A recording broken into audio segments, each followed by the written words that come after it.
Welcome to Meet the Candidate. I'm Bianca Mewborn, freelance journalist and contributing correspondent to the Daily Reflector and the Standard newspapers. And today I am with candidate for mayor of Grifton, Christopher Lucas. Christopher, welcome. Thank you. Can you tell me about yourself? Well, I have been in Grifton about a year and a half. I came from Salt Lake City, where I lived for 48 years. And I graduated from the University of Utah in 1976. I transferred out there from Kent State University, where I was in their studio art school. Oh, nice. And after college, I worked in Africa, building irrigation systems, but there were a lot of coups and changes of government, unplanned. Right. So I decided it wasn't exactly a safe place to be. So I wound up coming back to Utah for a Vista project down in southern Utah to help the Navajos do grape vineyards. Perfect climate for the grapes, not so much water. So, and Carter cut the funding. So here I am back in Utah going, what shall I do with myself? Right. And I went to work for Salt Lake City Water because the unemployment rate back then was like 10%. Mm-hmm. And jobs were scarce even for college graduates.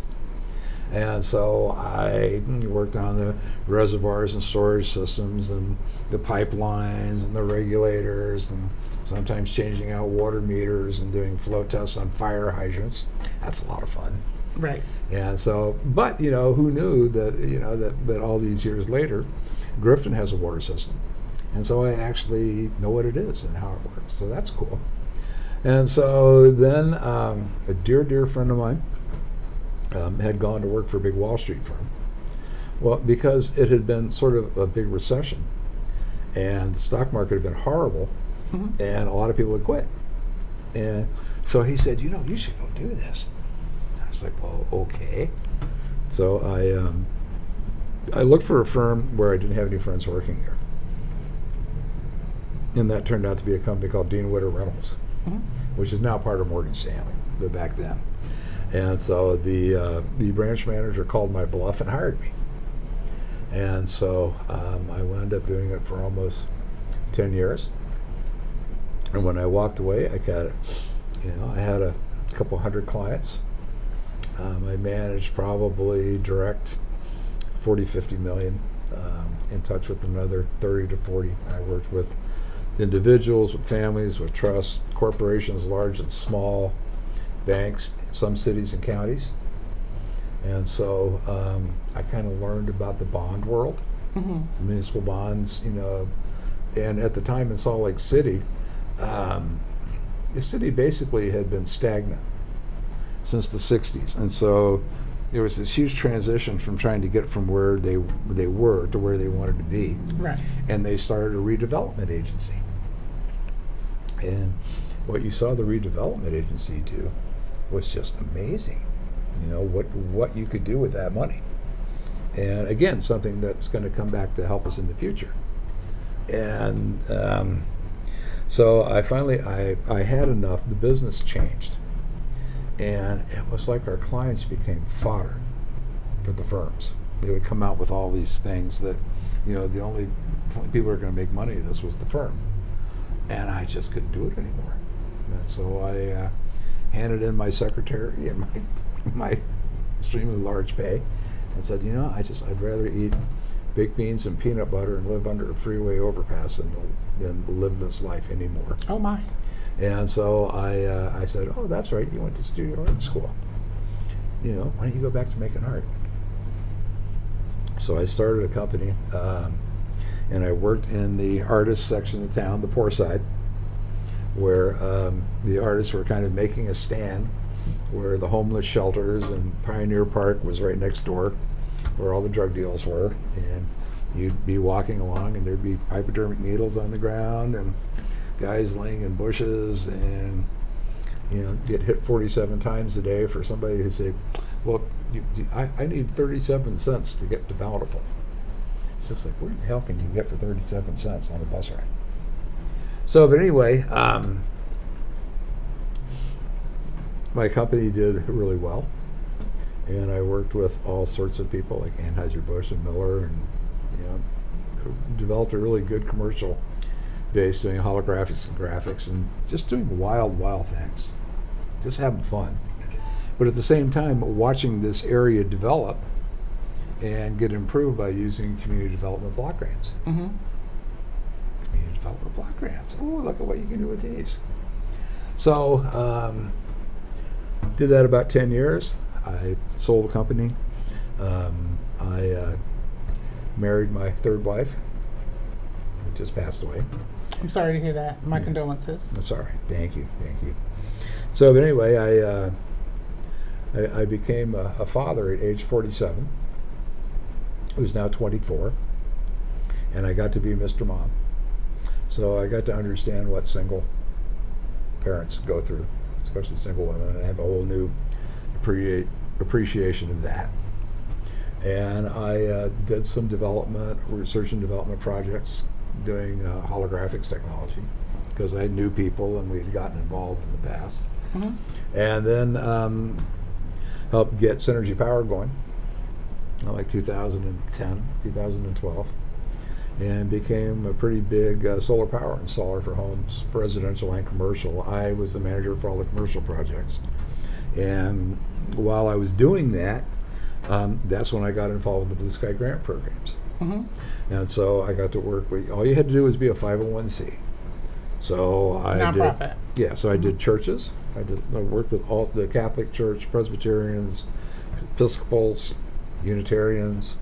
I did Catholic high schools. I worked with Catholic Big Huge Food Bank, largest food bank in northern Utah. Big Huge charter schools. I worked with one. It took me 3 different cycles to get. I just would not give up. It's called YCC. It's called Your Community Connection. It's up in Ogden. It is northern Utah's largest battered women and family shelter. And so I got them done. And then I also did the Olympic training facility for the U.S. ski and snowboard team in Park City. Oh, nice. So, but, it was just trying to, help these organizations be not so dependent, take some of the heat off. So their power bills would be a lot less. Because out there, power bills can get huge. And this whole thing from being in the 90s when when I started the holographics business going all the way through to the present, in 1994, I got approached by a brand new foundation called Heart and Soul. Heart and Soul was kind of founded off of an organization called Bread and Roses in San Francisco, Mm-hmm. which had been started like 10, 20 years before. And their idea was take local musicians and get them to go into all sorts of different types of care centers where people are shut in and can't hear music for themselves. It was the belief that music heals. It does. And it does. And so we started the band Goodwill, and we started off doing our own arrangements, because we were a bluegrass setup. We didn't have a drummer, but we didn't play any traditional bluegrass. And so we started off doing Christmas concerts. And we would do so many of them every year, and these were all the big carols you're used to hearing with orchestras and choirs. And we would just reduce it down to what really makes it special. Why does this song make you feel the way it does? So we brought it down to that. And so we started doing that, and then we had so much fun, we started learning sets and taking more modern rock and roll and blues and country and stuff, doing completely new bluegrass arrangements. Put your fingerprints all over it. Yeah.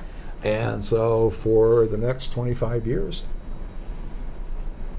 we played all over the state at festivals. We did charity fundraisers. We went into hospitals, care centers. My fiddle player and I, we would do a lot of things together. We sat on the end of the bed for patients in oncology wards. And this was what time? This is from 94 to 2020. Cool. And so, but yeah, just sitting on the end of a bed for a cancer patient. So some of them you knew were going to walk out of there. Some of them you knew they weren't. So up to 5 years ago. Yeah. So what brought you to North Carolina? Utah just got too big, too developed, too complicated, too expensive, too everything. It wasn't my home anymore. The Salt Lake Valley, when I moved out there, first time I came out there was the summer of 1974. I transferred to the U in January of 1975. Okay, in that valley, that big, huge valley, were 400,000 people. Today, it's 1.4 million.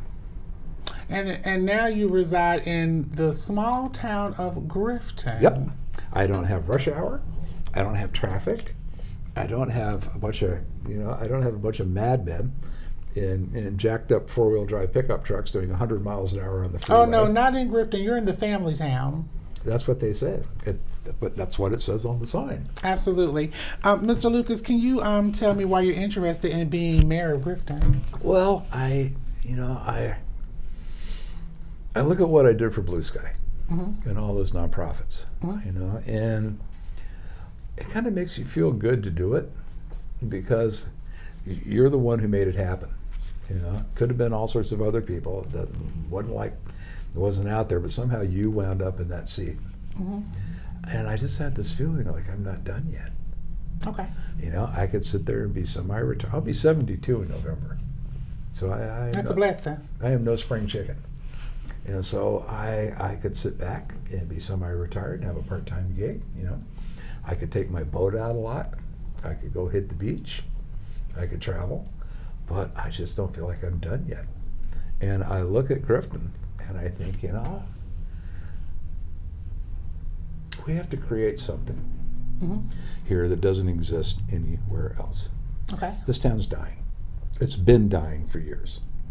So just in the last year, when I first got here, a year and a half ago, I could walk over a couple blocks over to Queen Street. It's our little downtown. I mean, it's not much. But I could go into Shazam's, little cafe, and hang out with Trey and his sister. She was behind the grill. He was at the counter. Have a cup of coffee, order up a little breakfast, sit and gab, And then there was another coffee shop down the street, but, I thought she was a little overpriced. And so, but I had that choice. And then I was looking for stuff for the house, because when we moved, I still left a storage unit out there. And, I was like, most of the kitchen stuff was in boxes in there. So I'm just like, well, I need one of those big Pyrex dishes because I want to make enchiladas. Well, we know guts. So I went to Aretha and Sam's secondhand store.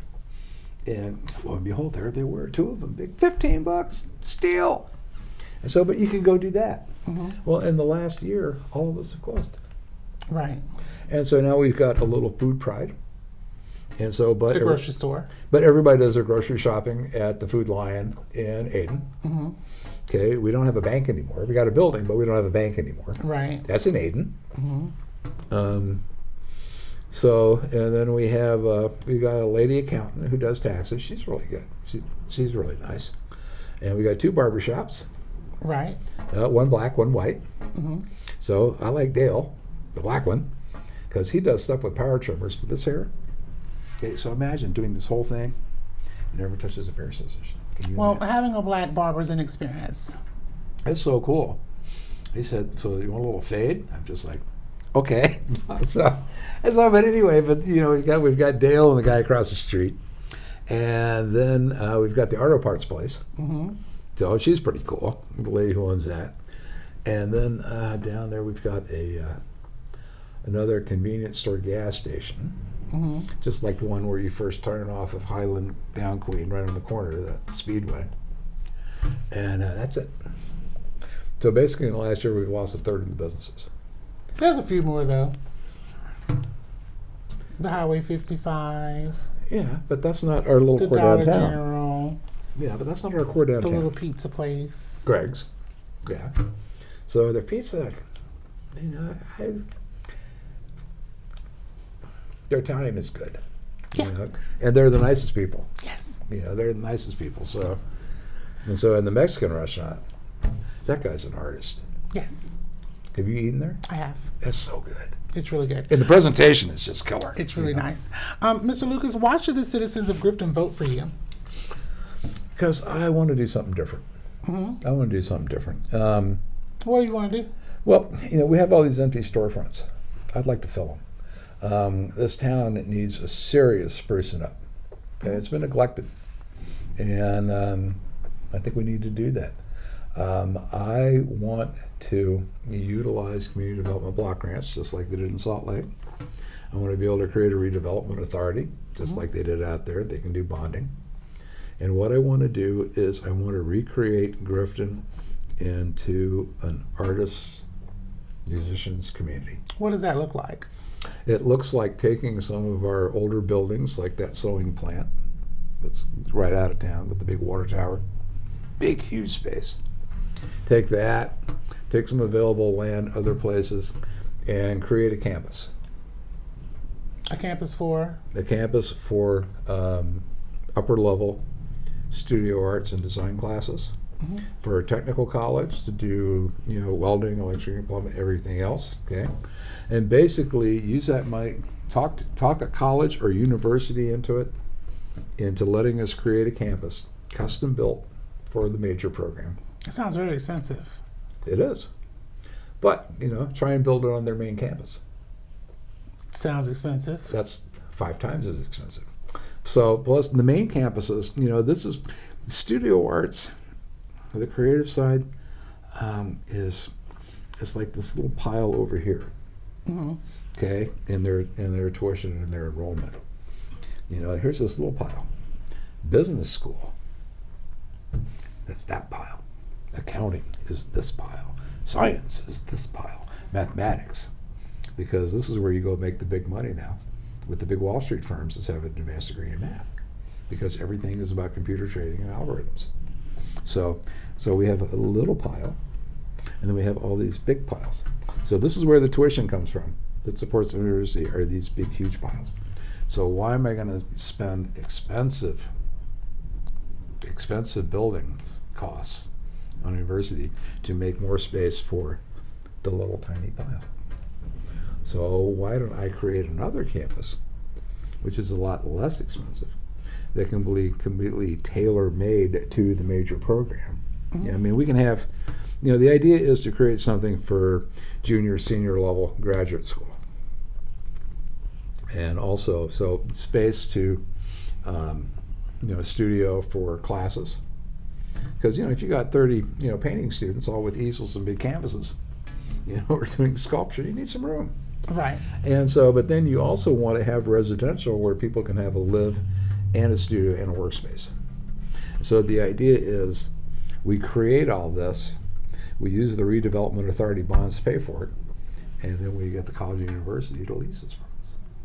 They wind up paying off the bonds. So they wind up with the campus a lot less costly. Mm-hmm. They wind up with a community that's really completely focused on what they're doing. Mm-hmm. So, but what does Grifton get out of it? What does Grifton get out of that? Gets a whole bunch of artwork being created. So now we've created a draw for people to come to the town without living there, because that's all we are. We're a bedroom community for Greenville. That's all we are. Mr. Lucas, can you describe a time you faced a challenging situation?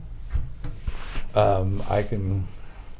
Well, I would say with the Blue Sky grants, mm-hmm. Each one could be incredibly difficult. You had to get incredibly creative because the selection committees were basically Rocky Mountain Power employees, and it would change, right? And they were all Mormon. They were all LDS. And so I'm talking about other churches. The LDS Church believes it is the only one true church. So everybody else is kind of like a ne'er-do-well, Sounds very challenging. Yeah. So anyway, I would have to be able to be in these conference calls with these committees and with these people and be sort of the removed third party, mm-hmm. And be able to talk rationally to these people and say, think about what they do for the community. Right. And let's not think about how much money they are bringing to the table, because they started saying, well, these organizations should have some skin in the game. And I'm just like, look at what they do. That's their skin in the game. It's not about how much money they have. Do you trust a nonprofit that's got a big bank account? Right. Yeah, I don't. You're supposed to be spending on your cause not sitting here, Stacking it. It was like finding out that the Mormon Church had an investment account with $100 billion in it. How about that? And they're hitting their membership for a 10% tithe. My goodness. Gross. And it's like you got young families who are, making $30,000 a year, 2 kids, scraping it, and you're hitting them for 10% of their income, and you're sitting on $100 billion. Are you kidding me? There's something wrong here. Mr. Lucas, can you tell me one of your proudest accomplishments? I think my proudest accomplishment really is getting all that money into the Blue Sky grants. I didn't count it, but I know it got over $2.5 million. Cool. And, well, my last project that I did was for the Holy Family Parish in Ogden, which is like 40 miles north of Salt Lake. And it was what was it? It was an 85 kW system that went on the roof in this other building, and then a 30 kW battery backup system. But the total take on it was $454,000. They put up 40. So I got them $400,000, and their annual power bills, went down by $30,000. How nice. Yeah. Mr. Lucas, if you're elected, what is your primary goal to accomplish during your term? I want to try and get the arrangement made with the university and get started on this. So I'm only here for one term. I'm 72. Come on. I want to get that in gear, because I think once it starts happening, that it'll feed on itself and just grow. So I'm doing the equivalent of planting the trees under which you will never get to see it sit under their shade, but somebody will. And so I think if we can get this going, Grifton becomes a whole new place. You have art created that gets you a gallery. Once you have a gallery, well, you have other stores, really fun bookstores come up, things that the arts community people relate to. And all of a sudden these storefronts start to fill up, and we have a lot of people coming in who don't live there to help support this and other businesses. And before long, we'll have Shazam's or something else back open where we can go have breakfast and a cup of coffee with our neighbors, or be able to go into a store and buy some Pyrex dishes to make enchiladas, or just something that's like normal life where we don't have to drive to Aden to get everything. Right. And that's what I think that we can do. And plus, I think if we can get the music going, we need a fall festival. We already have the Shad Festival. That's in the spring. That's in the spring.